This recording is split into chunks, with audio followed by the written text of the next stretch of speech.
สวัสดีมื้อนี้มาพบกับพระศรีโหปุมีสิเปิดเสือสินเก่าสินเคยเนาะพระสุสิฟ้ามารู้มาส้มบรรยากาศสวนหมักละกอเนาะพามารู้มาส้มบรรยากาศสวนหมักละกอพามารู้มาส้ม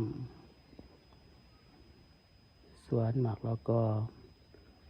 พามารู้มาส้มสวนหมักละกอเนาะมาฝาก FC ดาวไทยต่างประเทศให้เขาดูเข้าชมช่อง YouTube ของพระศรีโหปุมีสิประเสริฐให้เด้อกดไลค์กดแชร์ให้เด้อกดติดตามให้นะเป็นกำลังใจให้พระศรีโหปุมีประเสริฐเนาะ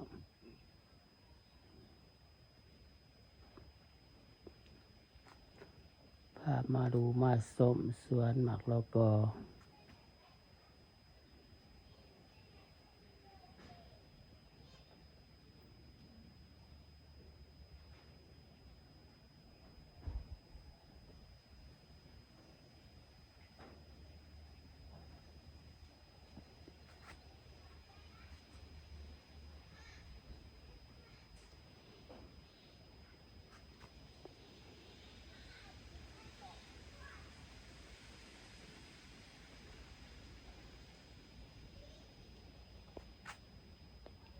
มาดูมาส้มสวนหมักละกอเอามาให้ FC ลาวไทยและต่างประเทศเขาดูเข้าชมช่อง YouTube ของพระศรีโหปุมีสิประเสริฐให้เด้อกดไลค์กดแชร์ให้เนาะกดติดตามให้เนาะเป็นกำลังใจให้พระศรีโหปุมีสิประเสริฐให้เด้อ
พามาดูมาส้มสวนหมากละกอเอามาให้ FC ลาวไทยต่างประเทศเขาดูเข้าชมช่อง YouTube ของพระศรีโหปุมีสิประเสริฐให้เด้อกดไลค์กดแชร์เนาะกดติดตามให้แน่เป็นกำลังใจพระศรีโหปุมีสิประเสริฐให้เด้อ FC ลาวไทยและต่างประเทศให้เขาดูเข้าชมช่อง YouTube ของพระศรีโหปุมีสิประเสริฐเนาะ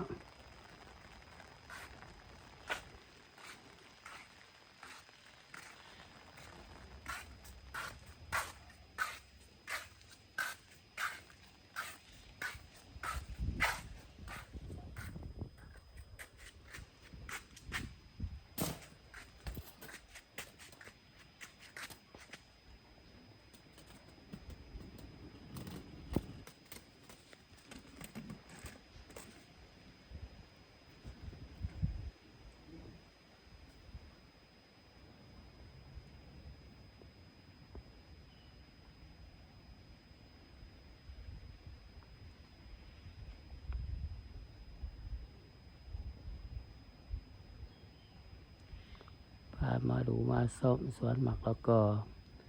ให้FCเราไทยทางประเทศเขาดูเขาส้มสองยูทูบของพระซีโอบุมี10%เลยกดได้กดแสเนาะกดติดตามให้เด้อเป็นกำลังใจให้พระซีโอบุมี10%เลยเนาะคลิปนี้กับพระสุกุลาไปก่อนบ๊ายบาย